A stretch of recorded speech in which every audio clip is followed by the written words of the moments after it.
Hey, this is CrossFitTracking.com just to do a side-by-side comparison of the Fenix 6S Standard. So this is the non-pro version, does not include music, versus the screen quality of the Fenix 6 Pro Sapphire. So the only difference, obviously, well, this does have a diamond layer coating, DLC coating over the metal, but the primary difference is as far as the screen, the digital screen quality is that this has a sapphire lens over top.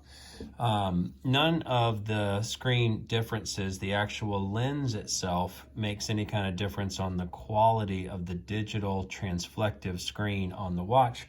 But I want to show everybody just what the difference is, because there's been a lot of debate about the bluish washed out black backlighting.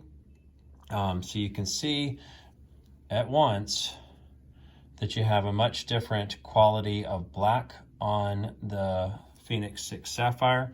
So we'll go through some of the basic screens in each of them, and I'm not sure if it picks it up exactly, but you get a better quality black with each of the screens, just with the Sapphire, whatever version of the digital transflective actual operating screen Garmin uses on the Sapphire models, is coming through with the better quality blacks. So what I'll do is I'm going to intensify the backlight so that we can potentially see if there is a significance in what you can see here. Oh, that's great. In the video itself. So we'll go up to 100%, and that'll give one level, and then we'll go up to 100% here. So again, backlighting is in the system navigation.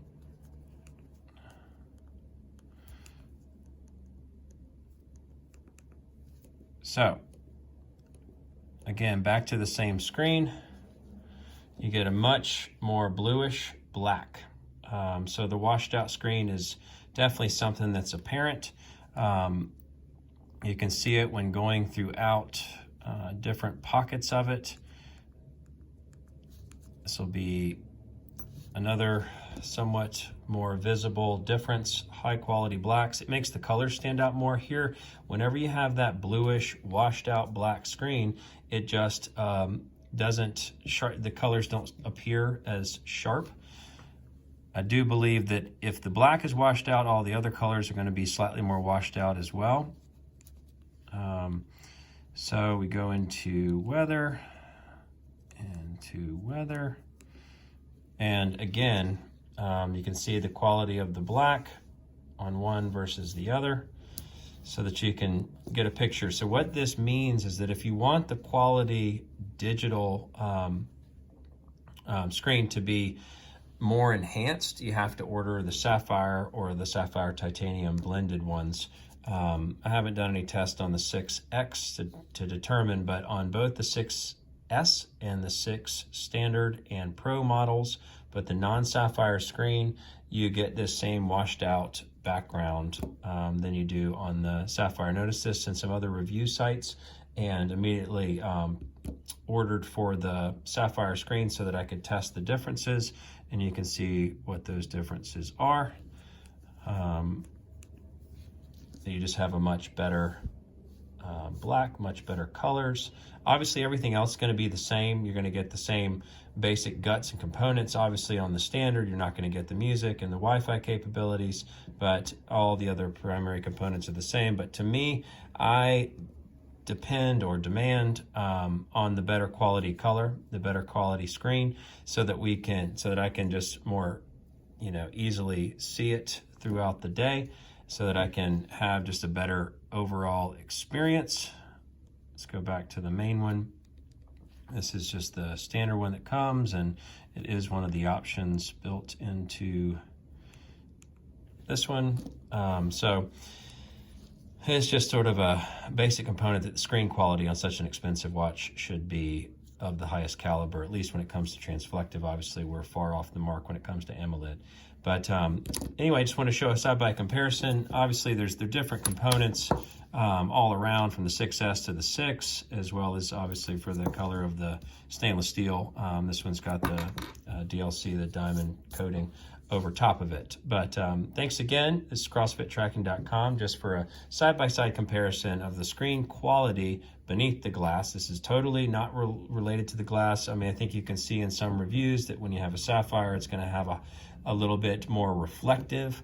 So it's going to reflect the light back at you more. So, you know, I don't find any kind of readability difference between the two glasses, but the screen quality from what Garmin is shipping on the Sapphire units is the much better quality, deeper colors, deeper blacks that you see on the 945 and the 245. But here it looks beautiful, in my opinion, on the 1.3 inch diameter screen. So there's the screen differences. Thanks so much, CrossFitTracking.com. Also, one thing I wanted to point out is that, you know, you may love or not love the reduced or condensed widgets you can see here, but there's a way that you can make that go away if you actually like the traditional widget version. You go into the widget settings, widget glance is on, sorry.